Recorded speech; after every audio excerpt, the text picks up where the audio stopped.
జిల్లాలో క్రికెట్ అభివృద్ధికి ఏర్పాటు చేసిన the east Godavari district cricket association ప్రతిభగల క్రీడాకారుల భవిష్యత్తును కాలరాస్తూ గత 4 సంవత్సరాలుగా ఏసీఏ నుండి వచ్చిన సుమారు 80 లక్షల రూపాయల నిధులు దారి మళ్లించారని క్రికెట్ అసోసియేషన్ సభ్యులు డాక్టర్ శివకుమార్, బాపిరాజు, సత్యస్వరూప్, నగేష్లు ఆరోపించారు. కాకినాడ జయ రెసిడెన్సీలో the east Godavari district cricket association general body సమావేశం ప్రెసిడెంట్ డాక్టర్ శివకుమార్ అధ్యక్షతన జరిగింది. ఈస్ట్ గోదావరి డిస్ట్రిక్ట్ లో గల వివిధ జోన్ల నుండి ప్రెసిడెంట్, సెక్రటరీలు హాజరయ్యారు. ఈ సందర్భంగా ప్రెసిడెంట్ డాక్టర్ శివకుమార్ మాట్లాడుతూ గత 4 సంవత్సరాలుగా అసోసియేషన్లో జరుగుతున్న అవినీతి అక్రమాలను సభ్యుల ముందు ఉంచేందుకు సమావేశం ఏర్పాటు చేసి సభ్యుల అభిప్రాయాలను తెలుసుకున్నారు. గత 4 సంవత్సరాల్లో ఏ ఫార్మాట్లోనూ టోర్నమెంట్ నిర్వహించకపోగా క్రీడాకారులు వారి ప్రాక్టీస్ నిమిత్తం ఇతర టోర్నమెంట్లలో పాల్గొంటే వారిని పక్కన పెట్టడం వంటి నియంతృత్వ ధోరణుల కారణంగా క్రీడాకారులు తీవ్ర ఇబ్బందులు పడుతున్నారు. అంతేకాకుండా ప్రతిభను పక్కన పెట్టి ఎవరైతే డబ్బులు ఇస్తే వారిని జట్టులో వేయడం వంటి అనైతిక ధోరణులకు స్వస్తి పలికేందుకు ఈ సమావేశం ఏర్పాటు చేసినట్లు చెప్పారు. అసోసియేషన్ కాలపరిమితి ఆగస్టుతో ముగియనున్న నేపథ్యంలో ఎన్నికలకు తేదీని ఖరారు చేసింది.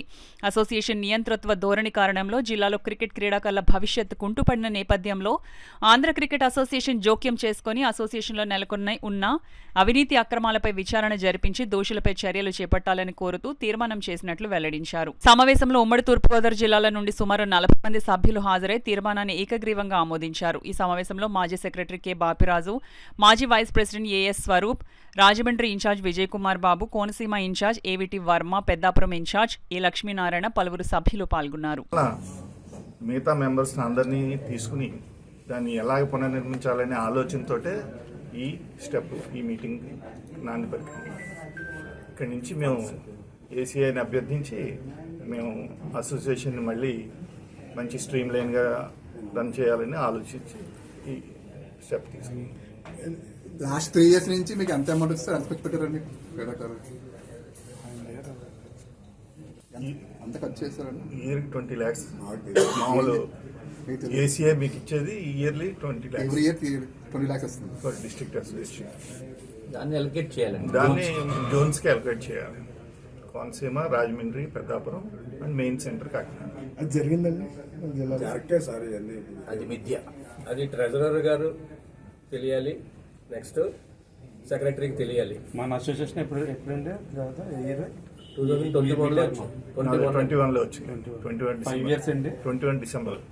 మళ్ళీ మన ఏసీఏ కూడా ఏపీఎల్ కండక్ట్ చేస్తుంది, కానీ మన జిల్లాలో మరి ఎందుకో T20ని ఎంకరేజ్ చేయరు. క్రికెట్ అంటే ఏదైనా క్రికెటే, క్రికెట్ని ఎంకరేజ్ చేయకపోతే అలాగే ప్లేయర్స్ ఎంకరేజ్ అలాగే 5 అన్ని ఫార్మాట్ సెలక్షన్స్ జరగవు. సెలక్షన్స్ పూర్వం అయితే 3 జోన్ల కింద విభజించి Rajahmundry zone, Konaseema zone, Kakinada zone 3 జోన్ల కింద విభజించి సెలక్షన్స్ జరిపేవాళ్ళం. అప్పుడు నెంబర్ ఆఫ్ ప్లేయర్స్ వచ్చి మ్యాచ్లు ఆడి అక్కడ నుంచి మనం మంచి టీం జరుగుతాం. ఇప్పుడు ఏంటంటే అన్నీ ఒకచోట జరిపేస్తున్నారు. అది ఒక రోజు ముందు చెప్తారు ప్లేయర్స్కి. అలాగే ఒక రోజు ముందు మన సీనియర్స్ మ్యాచ్ల్లో 5 రంజీ ట్రాఫీ ప్లేయర్ని కన్సిడర్ చేయలేదు. ఎందుకు కన్సిడర్ చేయలేదంటే మీరు సెలక్షన్ రాలేదు.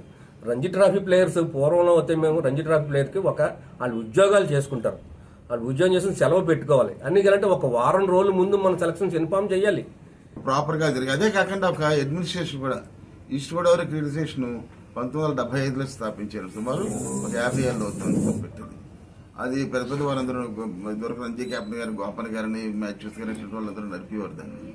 అయితే దానికి ఒక మీటింగ్లు కానీ ఏమీ జరగకుండా అవి జరిగిపోతున్నాయి అసోసియేషన్స్.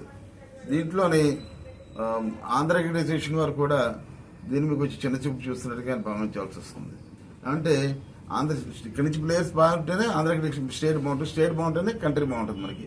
అందువల్ల ప్రతి డిస్ట్రిక్ట్ని వాళ్ళు ప్రత్యేక దృష్టితో చూసి ఎక్కడెక్కడ ఎలా జరుగుతున్నాయి, ఇంకా ఎలా ఇంప్రూవ్ చేయాలన్నది దృష్టిలో పెట్టుకోవాలి.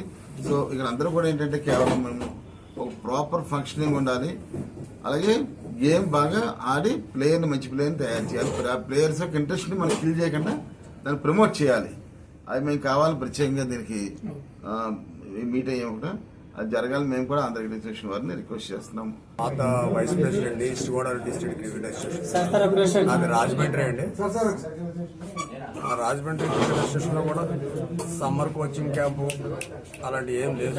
మా రాజమండ్రిలో కూడా మేమే పెట్టుకున్నాం సమ్మర్ కోచింగ్ క్యాంపు. 245 మంది పిల్లలు వచ్చి ఆడుతున్నారు, కానీ వాళ్ళకి ఏదీ లేవు.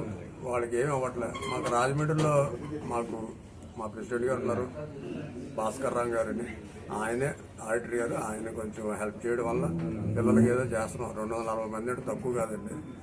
అసలు ఏ ఇది కూడా లేదు. దారుణం ఏంటంటే అండర్ 14 సెలక్షన్స్ అంటే ఓన్లీ అండర్ 14 అయ్యి మళ్ళీ 15 days 20 days తర్వాత అండర్ 16 అయ్యి. ఇప్పుడు అలా కాదండి, 14 16 ఒక్క రోజునే. 14 ఆడినోడు 16 ఆడకూడదు, 16 ఆడినోడు 14 ఆడకూడదు. ఇలాంటివన్నీ చాలా దారుణంగా ఉన్నాయి. అన్నీ పోయి మళ్ళీ మామూలు స్టేజ్కి రావాలని మేము అందరం అనుకుంటూ జోన్ వైజ్ అనేసరికి ఒక టీంకి 14 మంది పిల్లలను తీసుకొస్తాం. ఈ 4 జోన్లు బెస్ట్ పెర్ఫామ్ చేసిన వాళ్ళని ఈస్ట్ గోదావరి ఒక టీంకి సెలెక్ట్ చేసేవారు ఇక్కడ. దానివల్ల అక్కడ మన క్రికెట్ ఎంకరేజ్మెంట్గా ఉండేది పిల్లలకు కూడా. ఇప్పుడు అలా కాకుండా డైరెక్ట్గా ఒక 14 16 టీం తీసేస్తున్నారు. అంటే మొత్తం ఈ ఉమ్మడి తూర్పుగోదావరిలో లెక్క పెట్టుకుంటే ఈ 14 మంది అంటే ఇంకా ఎవరో క్రికెటర్స్ తయారవుతారండి. మనం ఎంకరేజ్ చేయడానికే కదా మనంతా ఉండేది. క్రికెట్ అనేది బిజినెస్ కాదు కదా.